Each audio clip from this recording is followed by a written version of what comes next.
Hello అండి, welcome to my channel home melodies. ఈరోజు ఆవకాయ పచ్చడిని అయితే ఏ విధంగా తయారు చేయాలో చూపించబోతున్నాను. సమ్మర్ సీజన్ వచ్చేసింది కదండి, ప్రతి ఒక్కరి ఇంట్లో ఆవకాయ పట్టాల్సిందే. అది రుచి చూడాలనేసి మనం ఆతృతగా ఎదురు చూస్తుంటాం కదా. ఇప్పుడైతే నేను గిన్నె కొలతలతో ఆవకాయ పచ్చడిని ఏ విధంగా తయారు చేయాలో చూపించాను. వీడియోని స్కిప్ చేయకుండా మొత్తం వీడియోని అయితే చూడండి. ఈ విధంగా పచ్చడి పట్టుకున్నారంటే పర్ఫెక్ట్గా వస్తుంది. ముందుగా అయితే నేను ఇక్కడ కాయల్ని శుభ్రంగా కడుక్కున్న తర్వాత ముచ్చుకులను అయితే తీసేస్తున్నానండి. తీసేసి శుభ్రంగా తుడుచుకోవాలి. అలా తుడుచుకున్న తర్వాత కాయలన్నిటిని కొట్టించడానికి అయితే మళ్ళీ తీసుకెళ్ళి నేను కొట్టించాను. ఒకవేళ మీరు ఇంట్లోనే కట్ చేసేది ఉంటే కనుక ఇంట్లోనే కట్ చేసుకోవచ్చు. ఇలా మామిడికాయ ముక్కల్ని మీడియం సైజులో కట్ చేసుకోవాలి. ముందుగా మామిడికాయ ముక్కలన్నిటికి సన్నటి పొర ఉంటుందండి, అది తీసేసి శుభ్రంగా తుడుచుకొని ఫ్యాన్ దగ్గర ఒక్కొక్కటిగా పేర్చుకొని ఆరబెట్టుకోవాలి. నేను ఇక్కడ కారం తీసుకుంటున్నాను. ఈ గాజు గిన్నెతోనే నేను కారం ఫుల్గా తీసుకున్నాను. ఆ గిన్నెతోనే పావు వంతు సాల్ట్ కానీ కల్లుప్పుని మెత్తగా పొడి చేసుకునే పొడిని కానీ వాడవచ్చు. నేను ముందుగా కల్లుప్పుని ఎండలో ఆరబెట్టుకున్న తర్వాత పౌడర్ చేసుకున్నాను, అది యూజ్ చేశాను. పావు వంతు వరకు సాల్ట్ అనేది పడుతుంది. ఇది ముప్పావు వంతు వరకు ఆవపిండి అనేది వేసుకోవాలి. ఇవన్నీ కూడా బాగా కలుపుకోవాలి. నేను ఇక్కడ మెంతులను అయితే తీసుకుంటున్నానండి. మెంతిపిండి కూడా వేసుకోవచ్చు. ఒక 4 స్పూన్స్ వరకు మెంతిపిండి వేసుకోవచ్చు. ఇక్కడ నేను మెంతులనే వేసేసుకుంటున్నాను. వేసుకున్న తర్వాత బాగా కలుపుకోవాలి. ఇవన్నీ కూడా మెత్తగా ఉంటాయి కదా, ఇవన్నీ పౌడర్స్ వేసుకున్న తర్వాత మొత్తం అంతా ఈక్వల్గా కలిసేలాగా బాగా కలుపుకోవాలి. ఇక్కడ మామిడికాయలను కూడా పీచున్నవి కొంచెం గట్టిగా ఉండే కాయలని అయితే ఎంచుకుంటే బాగుంటుందండి. పుల్లగా ఉండే కాయలు అయితే ఆవకాయకి చాలా బాగుంటుంది. ఇవన్నీ కలుపుకున్న తర్వాత 3వ రోజుని కలుపుకుంటాం కదా, అప్పుడు సాల్ట్ కానీ ఆవపిండి కానీ కారం కానీ తగ్గినా కూడా మళ్ళీ కలుపుకోవచ్చు. ఈ కొలతలతో అయితే సరిపోతుందండి. ఇప్పుడు మొత్తం అంతా బాగా కలుపుకున్న తర్వాత ముక్కలను అయితే కొలుచుకోవాలి.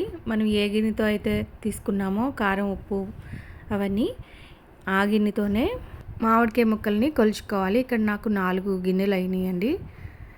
ఏ గిన్నెతో తీసుకున్నా కానీ 4 గిన్నెలు కొలత ఉండేలాగా ఈక్వల్గా 4 గిన్నెలు అయ్యేలాగా చూసుకొని దాంతోనే కొలుచుకోండి, అప్పుడు పర్ఫెక్ట్గా వస్తుంది. ఇక్కడ నేను ఆ గిన్నెతోనే పావు వంతు వరకు వెల్లుల్లిపాయలని వేస్తున్నాను. హాఫ్ వరకు కొన్ని ఒలిచినవి కొన్ని వలవలేనివి వేసేసాను. ఆ గిన్నెతోనే ఆయిల్ కూడా వేసేస్తున్నాను. 1 గిన్నె వరకు ఆయిల్ అయితే వేస్తున్నాను. ముందుగా ఆయిల్లో మొత్తం బాగా కలిసేలాగా ముక్కలన్నీ కూడా ఆయిల్కి పట్టేలాగా మొత్తం కలుపుకోవాలి. ఈ గిన్నెలో వేసిన ముక్కలన్నిటికి బాగా ఆయిల్ అనేది పట్టేలాగా కలుపుకోవాలి.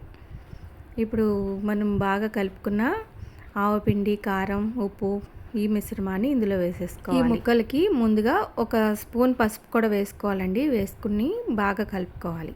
అప్పుడు ఈ కారం మిశ్రమాన్ని కూడా వేసేసుకొని ఈ ముక్కలన్నిటికి బాగా పట్టించేలాగా బాగా కలుపుకోవాలి. కొంచెం వెడల్పుగా ఉండే గిన్నెని తీసుకుంటే బాగా కలపడానికి వీలుగా ఉంటుంది. వీలుగా ఉండే గిన్నెని పెద్దగా వెడల్పుగా ఉండే గిన్నెని తీసుకోండి, అప్పుడు బాగా కలపడానికి బాగుంటుంది. ముందు ఒక గిన్నె వేసుకున్నాం కదా ఫుల్గా, ఇప్పుడు నేను వేరే గిన్నెని ఆ గిన్నెతోనే ఆయిల్ను ఫుల్గా వేసేస్తున్నాను. వేసుకొని బాగా కలుపుతున్నాను. మొత్తం ఆవకాయ ముక్కలన్నీ బాగా పట్టేలాగా బాగా కలుపుకోవాలి. చేత్తో చక్కగా మొత్తం ఇటు నుంచి అటు అటు నుంచి ఇటు కలుపుకోవాలి.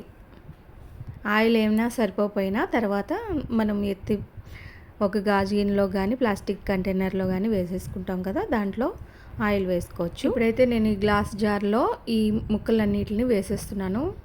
వేసుకున్న తర్వాత మూత పెట్టేసుకొని ఒక క్లాత్ కట్టేసుకొని 3 రోజుల వరకు కూడా దాన్ని కదపకుండా ఒక చోట పెట్టేసుకోవాలి. 3వ రోజుకి దిగిపోతుంది.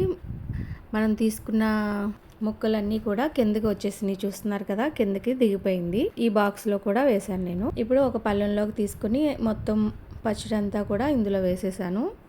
వేసుకొని బాగా కలుపుకోవాలి. చూస్తున్నారు కదా, బాగా ఊరింది పచ్చడి. ఇప్పుడు రుచి చూసుకొని సాల్ట్ సరిపోకపోయినా వేసుకోవచ్చు. నేను వేసిందంతా సరిపోయిందండి. అన్నీ మొత్తం పర్ఫెక్ట్గా సరిపోయినాయి. ఇవన్నీ కూడా బాగా కలుపుకున్న తర్వాత ఒక జాడీలో కానీ గాజు సీసాలో కానీ భద్రపరుచుకున్నామంటే సంవత్సరం మొత్తం బాగా నిల్వ ఉంటుంది. ఈ ఆవకాయ పచ్చడికి ఎప్పుడూ కూడా నిండుగా ఆయిల్ అనేది ఉండాలండి. అప్పుడు పచ్చడి అనేది పోకుండా ఉంటుంది. చెమ్మని ఏది తగలకుండా జాగ్రత్తగా తీసుకొని మళ్ళీ పెట్టుకుంటే సంవత్సరం పాటు నిల్వ ఉంటుంది. మీరు కూడా ఒకసారి ట్రై చేయండి. ఎంతో టేస్టీగా రుచికరంగా ఉండే ఆవకాయ పచ్చడి రెడీ అయిపోయిందండి. అందరికీ చాలా చాలా ఇష్టం కదా ఆవకాయ పచ్చడి. ఈ వీడియో కనుక మీకు నచ్చితే లైక్ చేయండి. మీ ఫ్రెండ్స్ అండ్ ఫ్యామిలీతో షేర్ చేయండి. మరిన్ని వీడియోస్ కోసం నా ఛానల్ని సబ్స్క్రైబ్ చేసుకోండి. Thank you.